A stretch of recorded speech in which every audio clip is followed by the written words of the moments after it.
some kind of fancy techniques that are designed to, help you in any situation, fancy words or ways to manipulate people.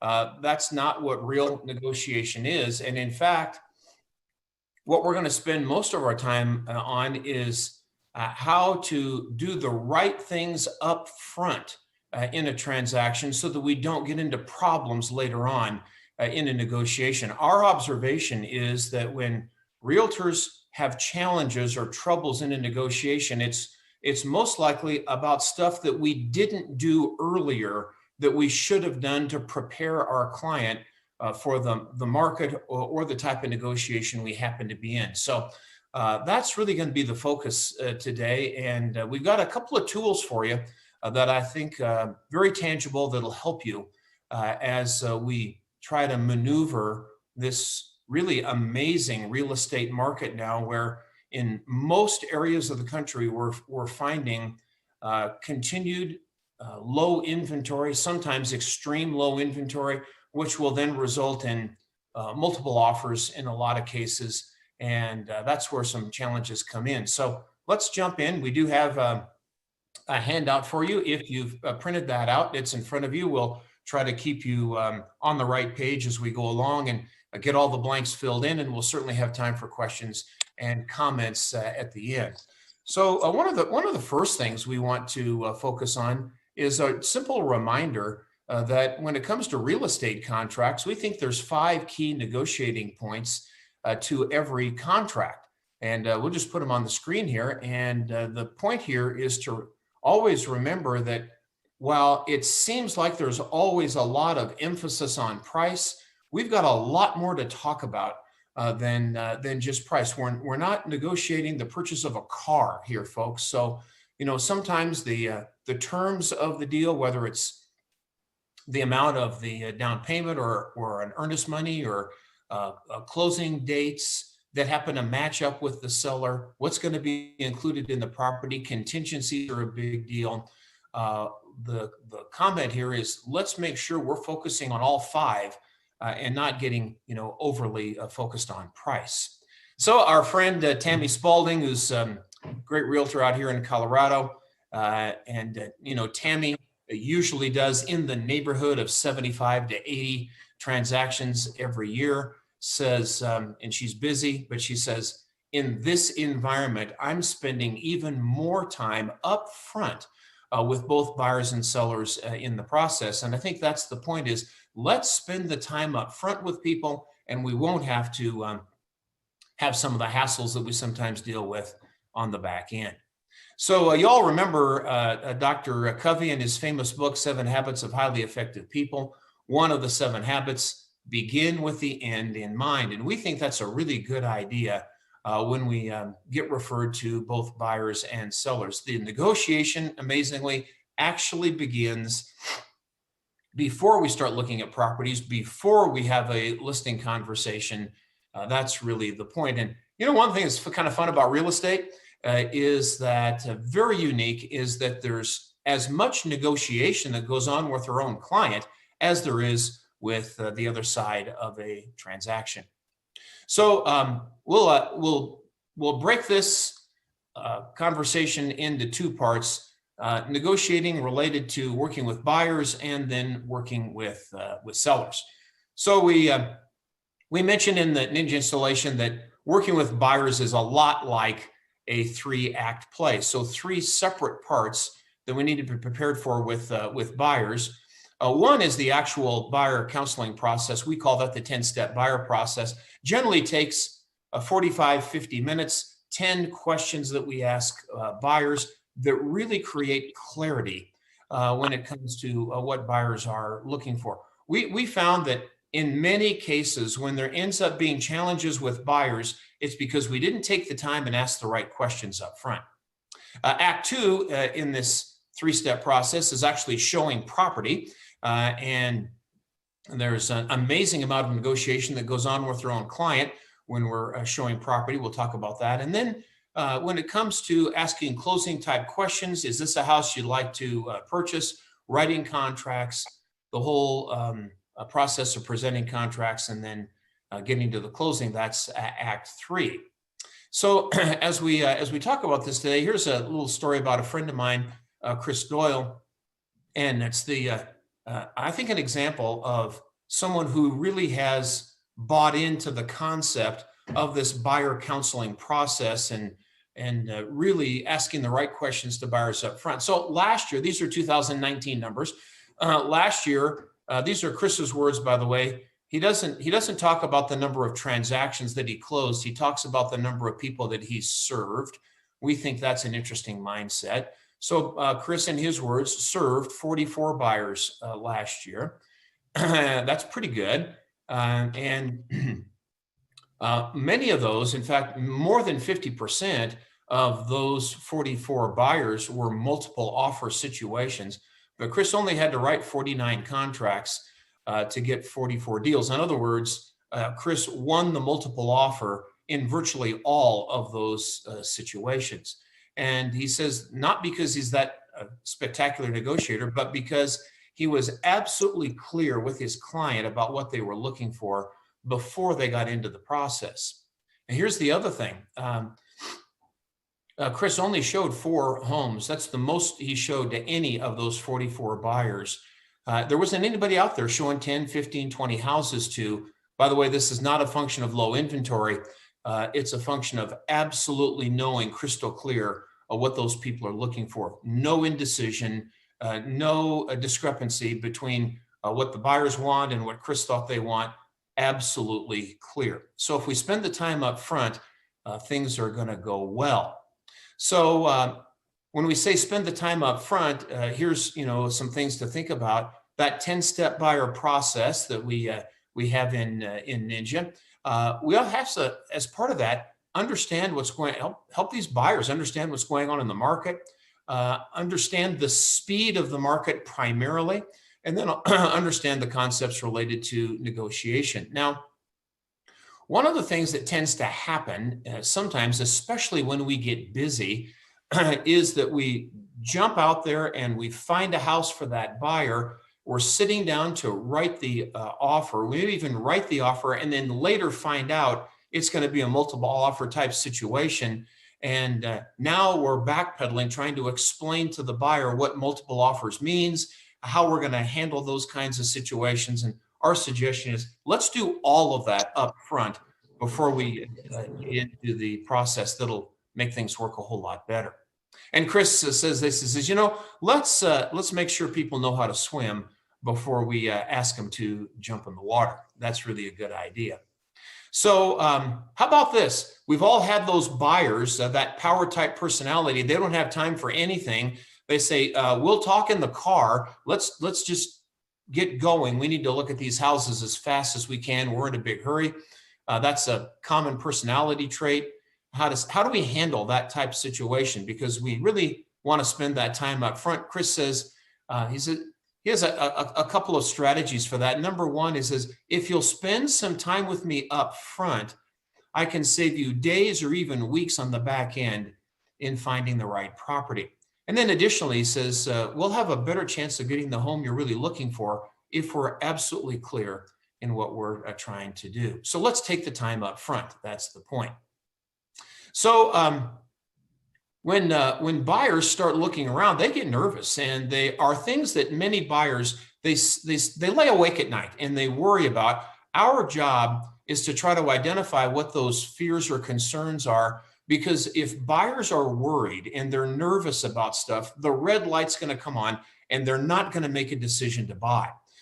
So we have to identify those fears. And some of the common ones are they're worried about losing the property. They're worried about if they don't move fast enough, somebody else is going to get the house first. That's legitimate. Second one is the opposite. They're worried that if they don't look at enough properties, then they might miss out on something. They worry, especially in this multiple offer environment, that they might pay too much for the property. And then, of course, they're also worried that there might be something wrong with the house and they don't know about it. So our job, ask the right questions, identify what's happening with these buyers, what they're worried about, what they're nervous about, and then through our process, have solutions to those fears or concerns, it gives the buyer the green light to move ahead. When buyers are prepared, all they have to do is find the right property and they'll move forward. That really helps in the negotiation.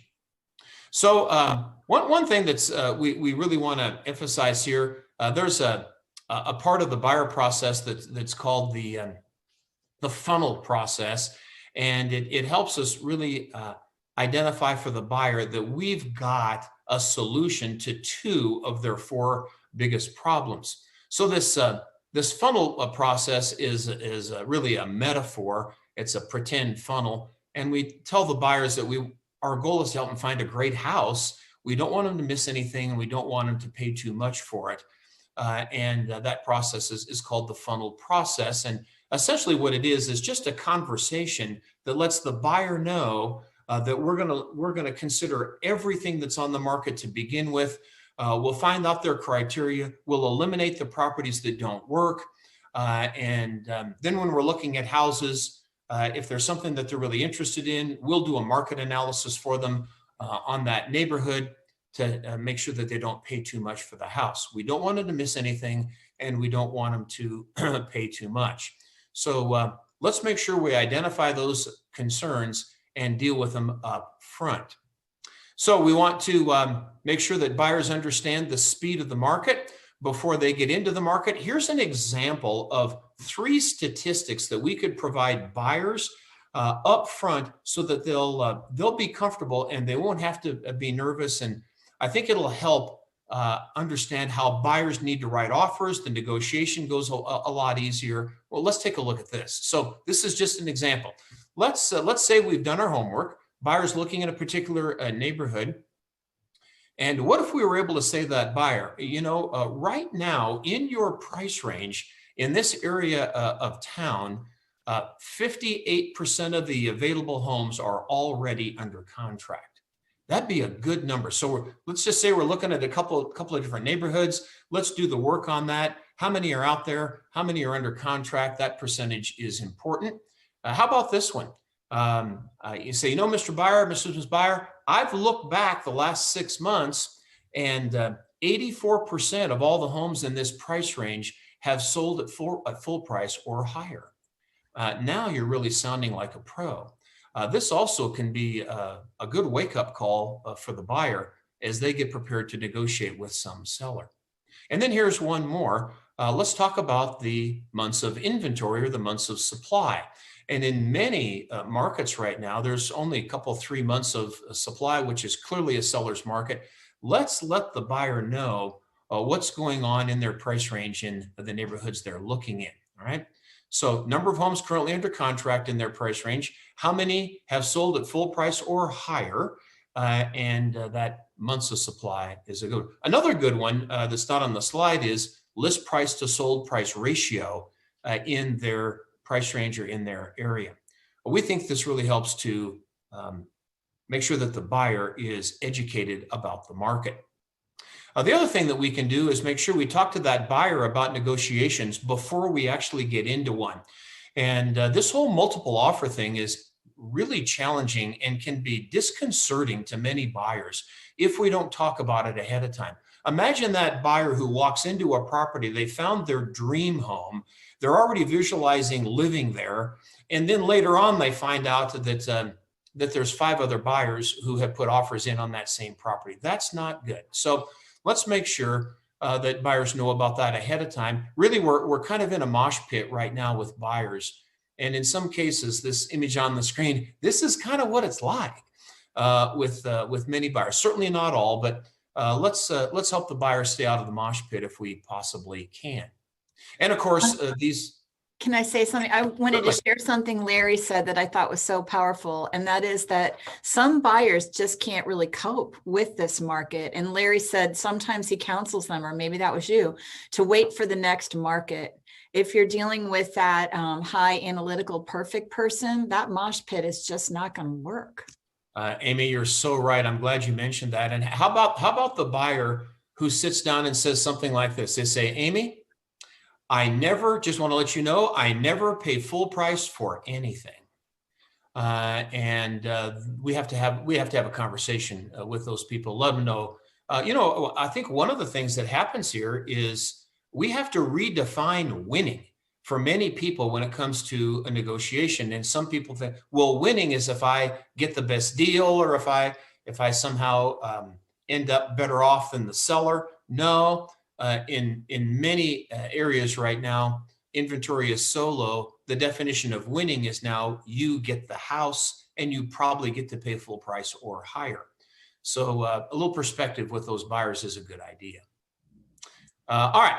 So rule number one, of course, that we should all be doing without exception is when that buyer is ready to make an offer, the first thing we do is says, hey, let's call the listing agent. Let's see if we can find out a little bit more about the needs of that seller, what's going on there. And folks, I got to tell you, how many times my wife Mary and I have had listings and offers come in on those listings, and they're completely blind. The realtor didn't call, didn't ask any questions. We know they had a showing, but all of a sudden, here comes the offer out of nowhere.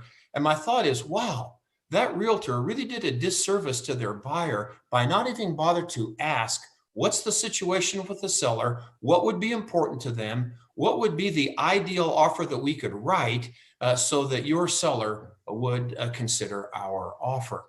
So we think that's really important. I'll give you a quick example of this. A couple of years ago, we had a buyer who was looking for a kind of a unique townhome type property in Fort Collins, Colorado, and it was one of those properties that was just hard to find. And one came on the market, and so she wanted to write an offer on it. So we called the listing agent, said, "Okay, tell us the story here. What's going on with this seller?"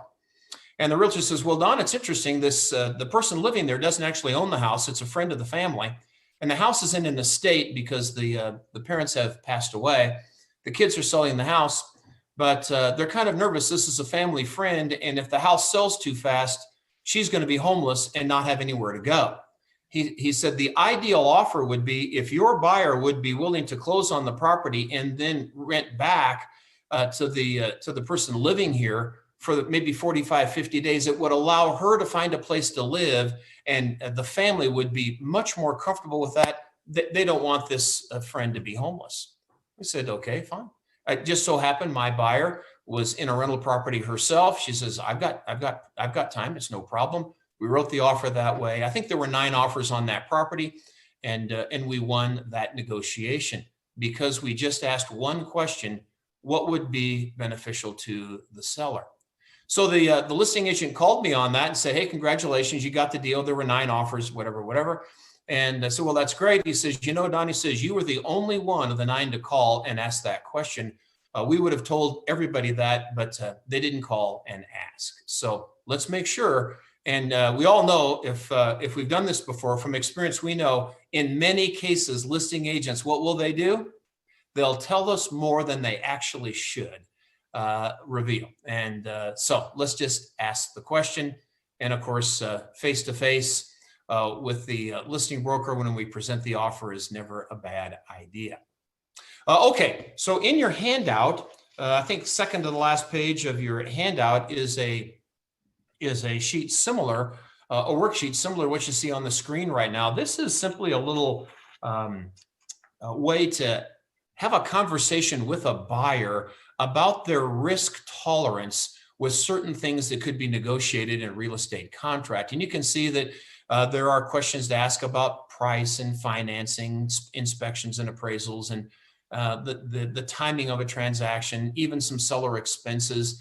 And the idea here is to get a temperature check on the willingness of your buyer to engage in some of these areas that potentially could be negotiated. So this really creates some creativity. You get to know a little bit about the risk tolerance of your buyer, how far they'd be willing to go in order to get the property. This is especially important in those multiple offer situations. So take a look at that. It's a good checklist and a reminder for all of us about the different things that we could potentially negotiate in a multiple offer situation. Okay, so here are some ideas on coaching buyers to win. So we're at the bottom of the second page of our handout here, if you want to take a look at that. So 5 ideas, all right? Simple, straightforward. Anybody can do that. Number 1, let's make sure they're absolutely ready. Gosh, I hope we don't have to talk about this, but whatever stage of loan approval we can possibly get with that buyer. Different areas of the country have different loan requirements, but in some places you can actually get a loan completely approved. All we have to do is have the property, don't need a contract. If that's possible, we would suggest that you do that with your buyer. Certainly go beyond, pre-qualification to pre-approval if that's at all possible. Be amazed how many realtors don't take that simple step. The second one is we have to talk to that buyer about being fast. Let's be prepared with the speed of the market. With the good properties, you'll probably have to move and write offers in the first 24 hours that we look at properties. We just have to recognize Amy's example a few minutes ago, there are just some buyers out there who are not capable of moving as fast as the market is, and we need to identify that if we can. Third one is, let's be prepared and let's have the conversation. Be prepared to offer full price or better in some cases. I'll tell you how it is. You all can tell me if it's the case in your area, but in many areas of the country where we're talking to realtors right now, full price is the starting place, and then we go up from there. And some people just aren't comfortable with that. It may be a case that the buyer may even temporarily have to overpay for the property in order to be the one who wins in that negotiation. The fourth idea is let's see if we can talk to that buyer about writing as clean an offer as we possibly can, while at the same time protecting the buyer, reduce or eliminate as many reasons that the seller might have to say no to that offer. That's why we have to find out the priorities of the seller.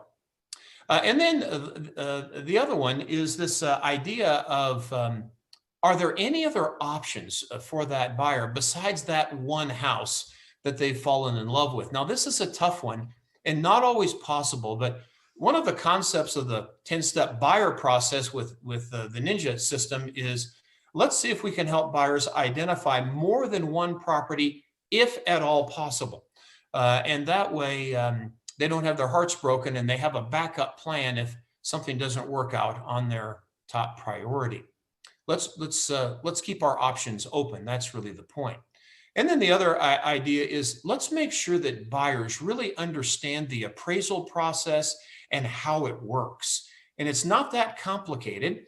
And sometimes buyers have come to this conclusion, well, if it does, if I pay too much, it doesn't appraise, I'm not going to be able to get the loan. It's not going to be able to work out. And of course, we all know that that's not the case. Let's just do a quick example here.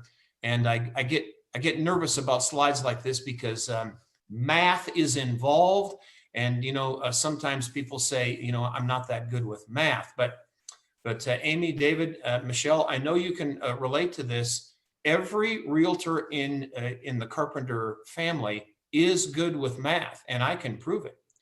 Because all you have to do is ask a realtor to multiply any number times 3%, and they can do it instantaneously. So we don't accept the idea that people aren't good with math. All right. So Don, can I interrupt you there? Yes, sir. Yes, sir. In the rest of the world out there, it's 3%. At Carpenter Realtors, it's we hope that's 4% for our listing agent, and at least 3. We want 3.5 for that buying agent. So the world's different here. This is God's country, and life is good in the Midwest. Oh man, David, thank you for reminding me. I forgot about that. Very good. All right. So let's just go through a scenario here and help us really understand how appraisals work, because the whole process of an appraisal is simply to let the bank know that the money that they're lending is appropriate for the property. So let's take a look. Simple example. We have to understand that appraisals are always in the past. It's the rear view mirror. It's what's happened in the last 6 months in most cases. Unfortunately, the price that sellers are looking at is a projection of what's happening in the future. So already we have a conflict here in how we see the world. So here's the example. Let's say you got a property that has a list price of $300,000. That's the contract price. And the buyer is going to put 20% down. So that's $60,000. It's a $240,000 loan.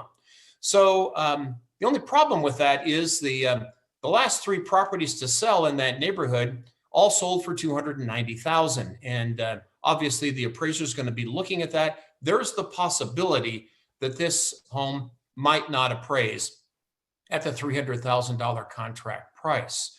So here's the scenario that potentially we could talk about in a negotiation that might help both buyer and seller. So potentially the buyer could say something like this in the offer. The buyer will agree to buy the house if the appraisal is at least $290,000 or more. Pretty good bet that that's going to happen. And if it does come in at $290,000, what that means is that the buyer will simply have to come up with $8,000 in additional cash to be able to complete that loan. So when we do the math like this, many buyers are capable of that. I mean, some aren't, but many are capable of that. And it simplifies and helps the buyer get some clarity and understand what their options are in terms of, certainly we could ask the seller to come down on their price, but if it's a multiple offer situation, they might not have to do that. All right. So let's understand how appraisals work. The other thing in a negotiation with buyers, and particularly multiple offers, we really need to have this cream puff conversation that, I know that's kind of a ninja term for an ideal property. You know, those ones you walk into and the minute you see it, you know it's going to go under contract right away. And so that cream puff conversation just says, you know, if we happen to run into one of those ideal properties, they generally in this market go under contract within the first 24 hours or so. We'll probably have to be prepared on the really good ones to be ready to write offers on the first day that we look at those properties, or whatever the time frame is that seems to be appropriate for your area. So let's have a timing conversation as well. How about this? How about some unique situations where your buyer might have a little bit of an advantage when other realtors or other buyers aren't paying attention? How about the possibility, I know it never happens at Carpenter, but realtors every once in a while put incorrect information into the MLS. Maybe your buyer's looking for a 4-bedroom property.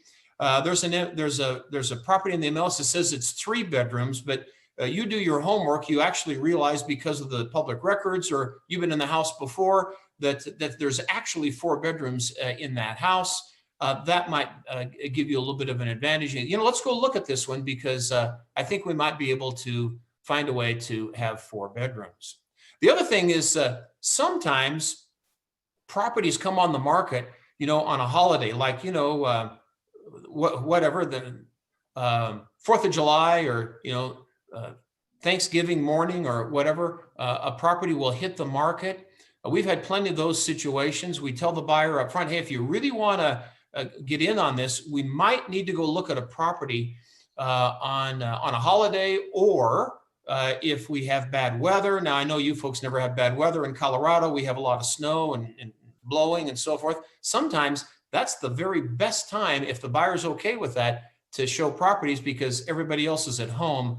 We might be able to help a buyer sneak in on a really good property when other people aren't paying attention. Also, properties that have recently expired, maybe that listing agent would talk to that seller. Maybe they'd be willing to put the house back on the market. You have a qualified buyer.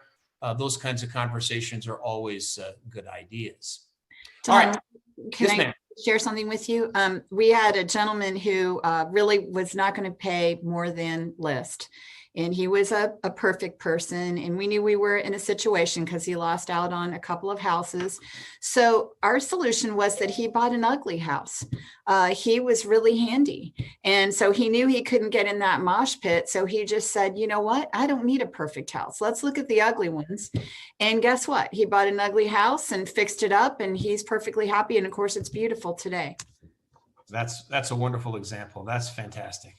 And Amy, the only way that you find out about stuff like that is by asking the right questions to that kind of a buyer, and figuring out those special circumstances. That's fantastic.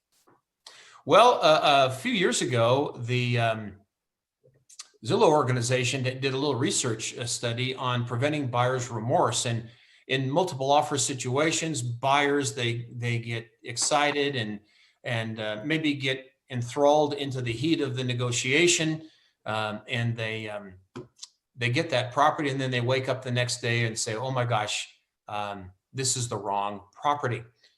So nothing worse than going through the process with a buyer and then they change their mind. So how about a few ideas here on preventing buyer's remorse? So let's take a quick look at these. How about a conversation with that buyer? Every once in a while, there are those buyers out there that they love negotiation and they love the art of the deal. And, sometimes there are buyers that they just feel like they have to win. It's not about the house. It's about winning the negotiation. And so we could ask that question: do you really want this house, or do you just want to win in this conversation? And that's a good question to ask in some cases. Another idea is, this is actually the number one idea for preventing buyer's remorse, apparently, according to the research, is, has the buyer seen the house more than once? And of course, with the speed of the market, it's always not possible to go twice to look at the property, but we could have the buyer walk through the property 2 times. They get all excited. Hey, this is it. Let's go write it up. Why don't we walk through one more time? Let's make certain we're absolutely sure this is the one for you. Kind of related to that is, let's make sure they've walked through every room in the property. We've all had those buyers. They see the kitchen, they see the living room. This is it. Let's go. This is it. No, let's make sure they've walked through the house. We had one of those a few years ago. Nice couple. And we're standing outside the house. And the wife says to the husband, Larry, we don't have to go inside. This is it. This is the house. I know. I can sense my gut tells me this is the house. So you know what? Just for fun, let's go ahead and go in. Let's just check it out. They did buy the house, but let's make sure that they've looked in every room. Another pretty good idea is, if available, floor plans seem to help people get perspective on how the house is laid out. If those are available, it's a great idea. This might be something for the listing agents to maybe take that extra step and see if we can find a floor plan that would be part of the documentation for the property. A few other ideas on preventing buyer's remorse. Let's make sure that buyer has access to the photography on the house after they've been there, so that they can review the pictures and make sure that they have a good feel for the property. Sometimes we don't get an opportunity for buyers to look at the house alone, just by themselves. Maybe the seller's home, maybe it's an open house, multiple people in the property, those kinds of things. It works better, of course, if they have a chance to be in there just with you. The other one, and boy, I've got to admit, folks, I've been guilty of this one before, and that is, if it's available, let's have that buyer read the seller's property disclosure before we write the offer, not afterwards. And we can save ourselves, I think, some issues in some cases there. That kind of falls into this idea of pre-inspections with listings, and we're going to talk about more about that in just a few minutes. And then it's always a good idea when buyers have found the right house, let's go back and review what your top 4 or 5 things you were looking for in a home. Does this property really fit your original goals? Sometimes buyers get really emotionally attached to a view or a floor plan, and otherwise it doesn't meet their priorities. Let's make sure we have that conversation. I don't know if this is true, in Indiana, but here's a U.S. number that right now about 25%, nearly a fourth of all contracts are being canceled right now, and we think this is largely a function of the speed of the market, and people don't really have time to think and make a quality decision. So, but Don, to Yes, bring sir. you up to speed on Central Indiana and our company, we historically use about a 15% cancellation. Okay. We call it fall through rate. Under COVID-19, we're seeing a lower rate. Wow. Sales are phenomenal, so the dollar volume of cancellations is a big number, and it's a heartbreak. It still just breaks your heart just as much as it ever did. But that number now is below 15%, and we'd love to see it trend down to about 14%. You know, David, to me, when I hear that kind of a low number, I think I think that's an indication of realtors doing a better job for their buyers. Yeah, don't be fooled, Don. It's not because Amy's doing such a great job of training our people. It's really, as some of our people pointed out to me just the other day, it's dynamic leadership at the very top. Very top. I got it. It trickles. We all know the truth. Okay. Well, one idea here. Sometimes realtors, don't fuss with this because it takes some effort. But what about being the backup contract?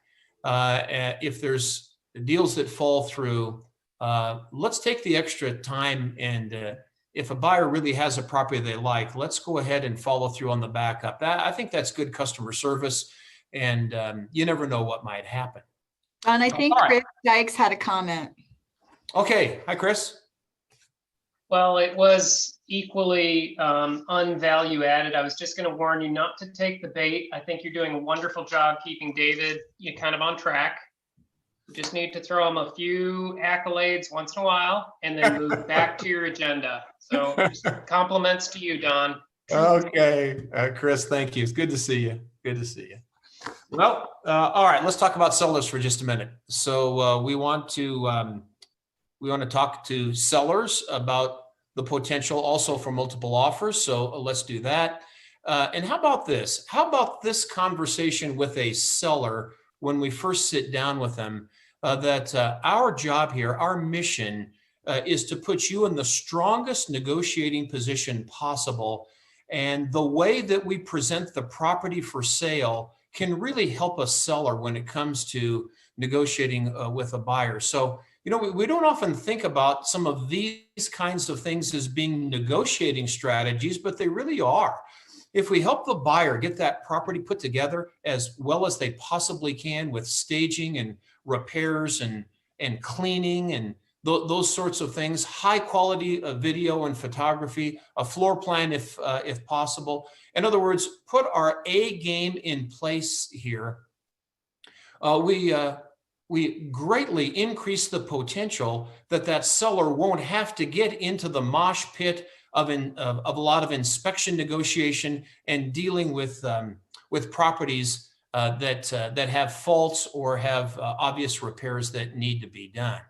So we've got one right now. We've got Michael and I are working on a little condo that a friend of ours needs to sell, and it was a rental property for a couple of years, and we had the tough conversation with that seller. We just went over there last night, had a few little cleanup things that we needed to take care of ourselves, but the seller did a fabulous job of getting that property put together. And we know we're going to tell that seller, the work you did up front will very likely save you a lot of hassle when it comes to potentially having to negotiate an inspection with that buyer. So this is sometimes a bit of a controversial topic, and maybe not something that is part of the culture of what you do, in Central Indiana. But we think pre-inspections on listings is something that ought to be taken a look at. Kind of the idea is, does the seller really know what's going on with their property in terms of its condition? And the more information, the more knowledge we can help sellers understand about the current situation with their property, the better prepared they'll be to make decisions about repairs. So think about these pre-listing inspections. It also has the potential to differentiate you when it comes to being in competition for a listing. Amy, any track record in your market of listings doing inspections ahead of time? Yes, some of us do it, and I would just say it depends on the seller. It's got to be a seller with the ability to make the repairs that Right. are discovered, because otherwise they've got to disclose things that could be onerous. And then second, it's usually that seller with real pride of ownership. It's almost a show-off thing. But providing those receipts and that inspection, that means that, you know, shoot, you've got a clear to close, basically, if you've got a fully pre-approved buyer at the outset, because you're not going to have to jump that hurdle. So I don't know how many of 136 of us are on this call. Just kind of on the chat, put a Y for yes or an N for no if you're using pre-listing inspections. Yeah, we really like the idea. We like it. The other thing is maybe the idea of how we present the property to the marketplace when it first goes on can really help us with we call maximum exposure. So how about this? And we've checked this out fairly carefully, and there's always sort of traditional types of things that realtors do in certain areas of the country that could be different. But we've checked this out with NAR, complies with their current standards related to coming soon, type things and that sort of thing. But we like the idea, particularly of properties that are going to have a high probability of multiple offers. If this is allowed with your listing contract, is to have the listing signed and everything's prepared, the property is ready to go.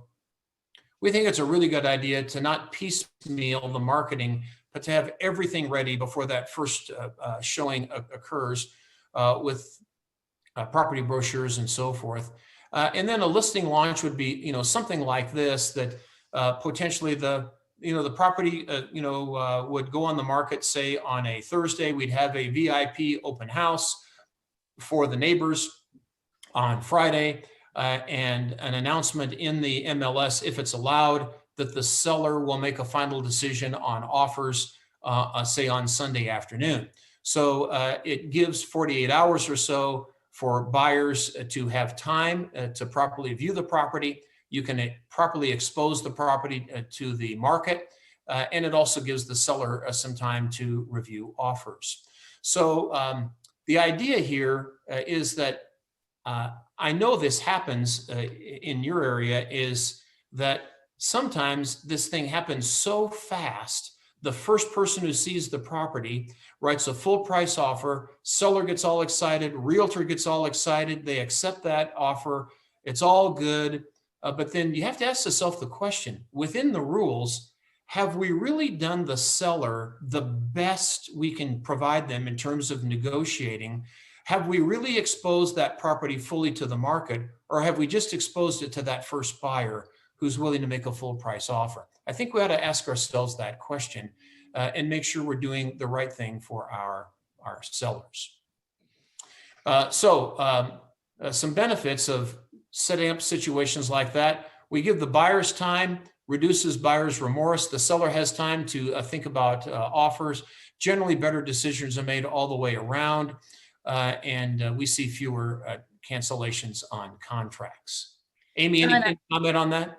I think it's really brilliant, and it takes the pressure off the realtor too. Sometimes we get slammed with offers and we don't have a lot of time to really spend analyzing them and presenting it carefully to the seller. So I think when you do that listing launch, you definitely get that added time and take some of that pressure off.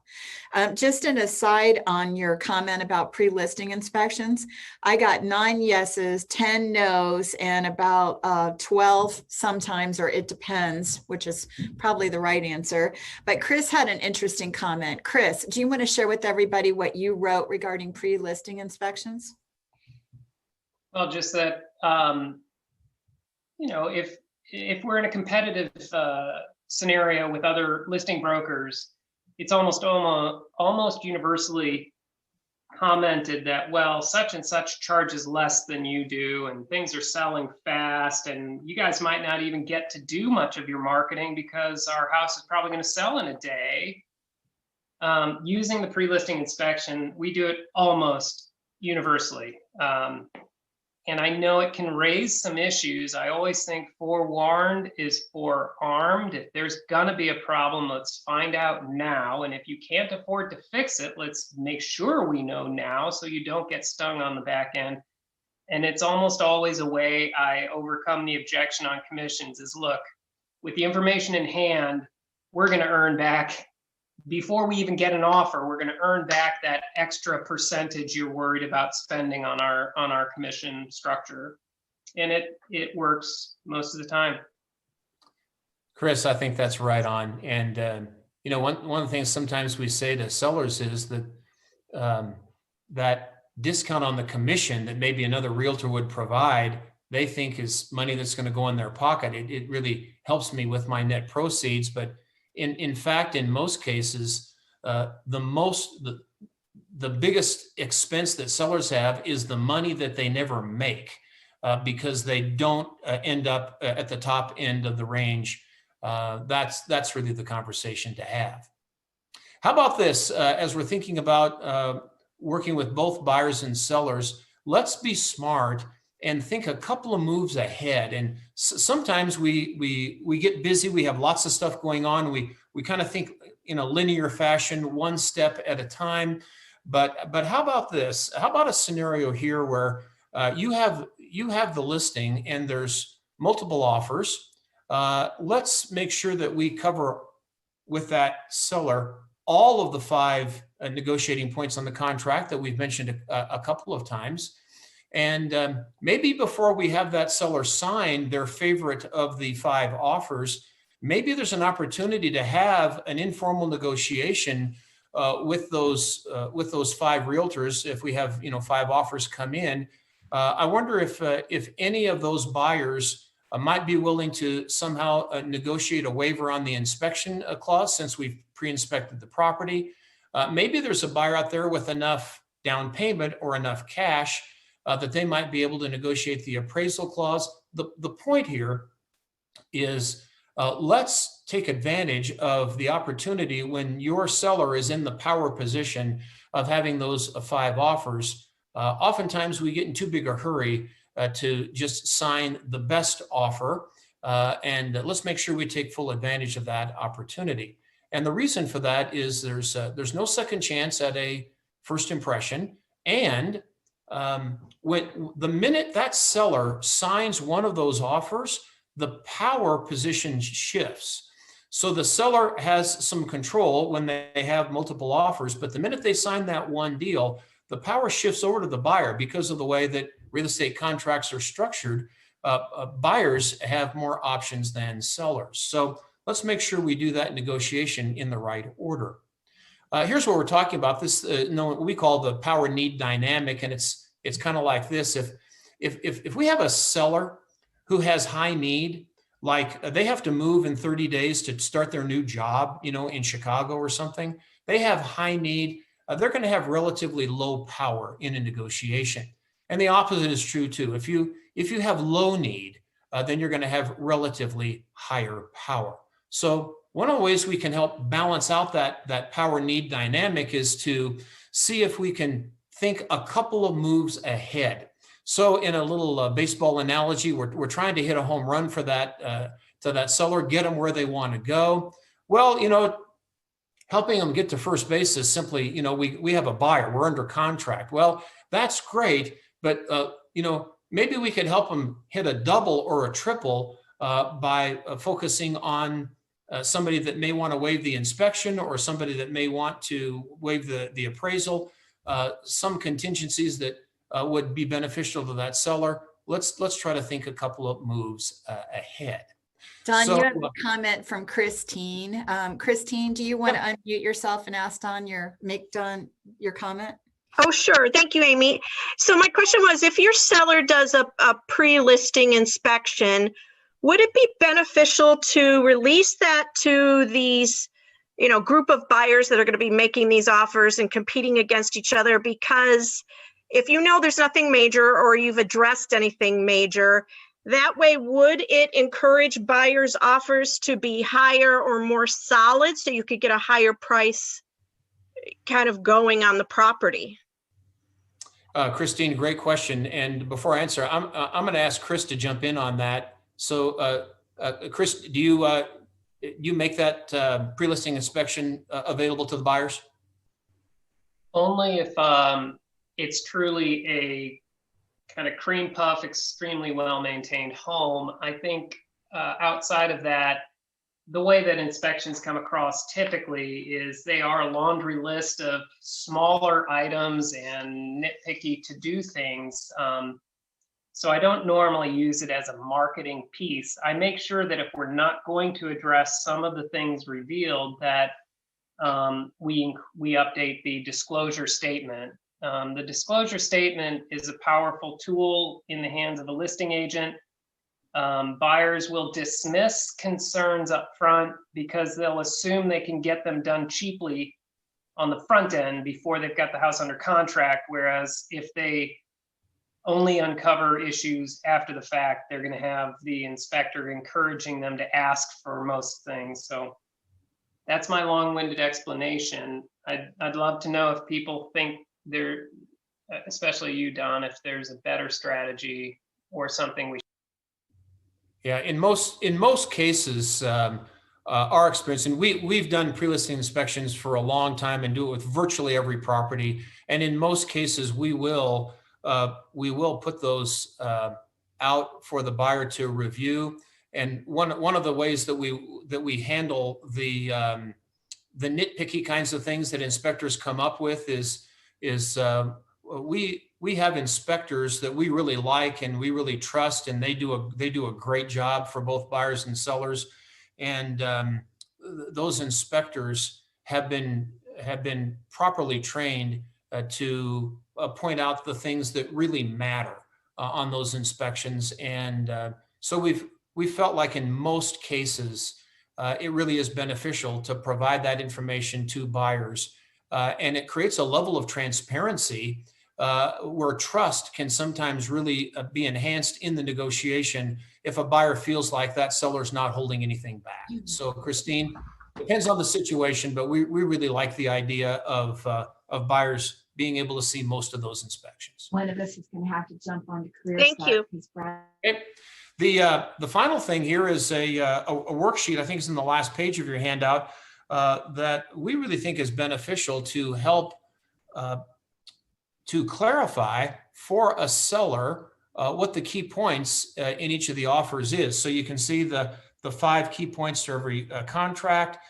We can just jot those down, hand write them, and use multiple pages if we have more than 3 offers. And when we take the time to really sort of break down the offer for a seller, this creates clarity and will, in many cases, help that seller to make a good decision about which offer makes the most sense for them. So that's a pretty good tool. You've got a question too from Carl. Carl, you want to unmute yourself and ask your question?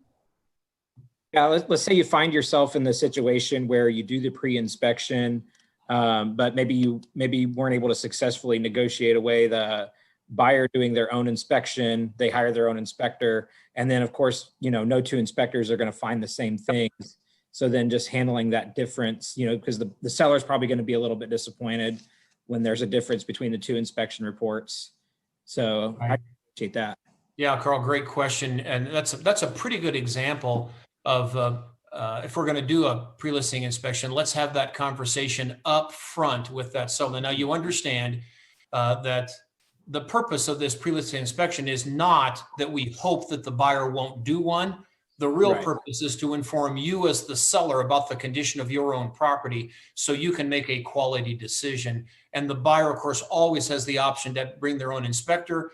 It's a moment in time. Anything can happen. So we just have to be prepared. But we think that in the vast majority of cases, that even with that potential, the seller's better off. But I think the way to handle that, Carl, is a conversation up front. That's Great. Thank you. really the best way to do it. All right. Well, we think this worksheet is helpful with multiple offers, create clarity. Amazingly, when we use this, we found it creates clarity for the realtor in addition to creating clarity for the seller on which is the best offer to take. And we'll finish up with this. When it's all said and done, we think there is absolutely one by far most effective negotiating technique, and that is to be face-to-face or on the phone. Way too many realtors get involved, especially in our environment we're in today, we end up inadvertently negotiating offers over email. We think that's a lousy way to communicate when it comes to negotiation. Let's get face-to-face, at least voice-to-voice, and many issues can be solved if we handle it that way. One final thing, and that is a little bit of realism when it comes to the quality of negotiation that goes on in real estate. And folks, if we just do our job and do the basics like we've talked about today, we'll rise above most other realtors in the market.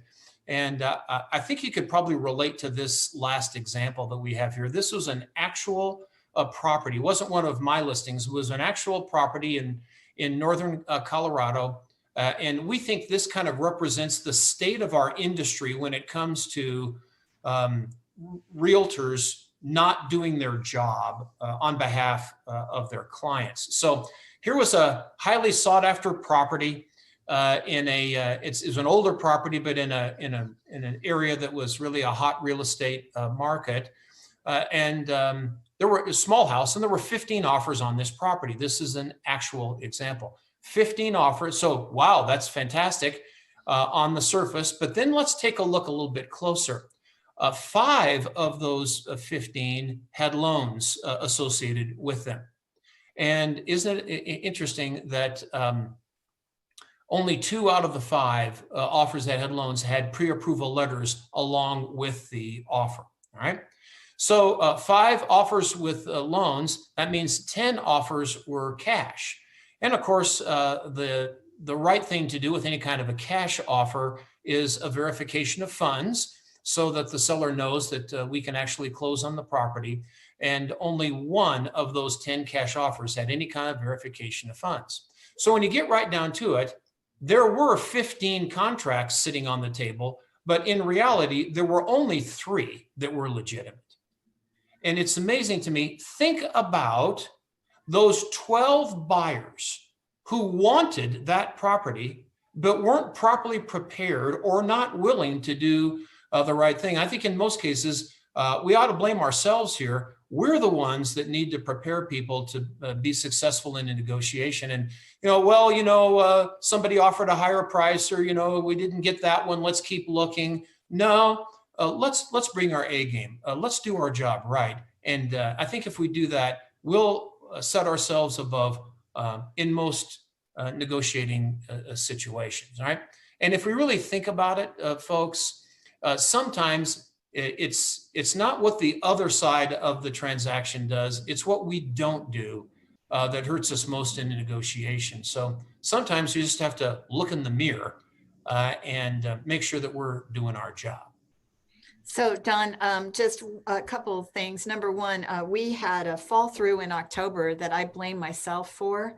Now, luckily it turned out great for our seller because he ended up getting $12,000 more when we went back on the market, but it was my fault because I didn't go back and talk to the lender about the teeth of the pre-approval letter. That pre-approval letter and that bank were weak. So that's something I'll never make that mistake again. I'll call every lender and find out exactly what the process was and exactly how strong that pre-approval was. And item 2 is Vicki Peters shared with us, everybody on the call, a spreadsheet that they use in Avon West so they can rate their multiple offers. I'll send it out to everybody who showed up today. Beautiful. Hey, Amy, one thing that I like to do when I'm in a multiple offer situation is have the lender call the list agent to sell how strong that buyer is. I really like that. Great idea. And you know, our when I work with Bailey and Wood, they are giving us a pre-approval that is 100%. That buyer is ready to go. They've got a blank check. They're only waiting for the appraisal letter. And so, by virtue of that experience in October, I'm going to make sure that I never send a pre-approval letter that isn't as strong as that one. Amy, in that kind of a situation with that level of approval, you essentially have a buyer that can negotiate like cash. That really is the bottom line. Mm-hmm. And another thing we've been doing too is showing up for the appraisal on our listings. And I'm giving kindly, and I'm not being, you know, bossy or telling them what to do, but I am giving them in a sealed envelope our comparables and my market analysis and small talking the property and making sure they have all the offers that we got on the property so they can see that and I just talked to Tim Boston yesterday, who's an appraiser, and he told me if you give him the other offers, then he will write in the remarks section, clearly these 15 offers prove that this is market value for this home. Yeah, appraisal packages are fantastic. It's great. Okay. Well, Amy, gosh, thanks for the time today. Really appreciate it. You guys all look great. Thanks for hanging in there. Always good to visit with you. Don, we appreciate you being with us today, and we're looking forward to next Wednesday. I think most of you are signed up, and our topic next week, I believe, is finding inventory in a low inventory environment. So I hope everybody will come back because it promises to be really beneficial to us. Don, thank you for your help for our agents and our company. We appreciate you. It's always great to see you guys. Everybody have a good week. Hey, Take Don, care, everybody. that weekend, that right before Christmas there, watch the weather. I'm dead serious about it. Watch the weather in Denver, and let's get out, go scout TPC, but the big game will be right before Christmas. David, we've done that before. It's possible in Colorado. Oh, I know it. The weather can be great. We'll tee off about noon and it'll be warm and sunny. Bye, everybody. Thank you, guys. Bye-bye. All right. Oh, Don, before you sign off, Kevin Majesty has a question about listing launches, and he wanted to chat with you about it. Can you stay on for just a minute? Certainly. All right, Kevin, are you still on there? I bet you are. Kevin? Did I lose you, Kevin? Okay, I think I'm here now.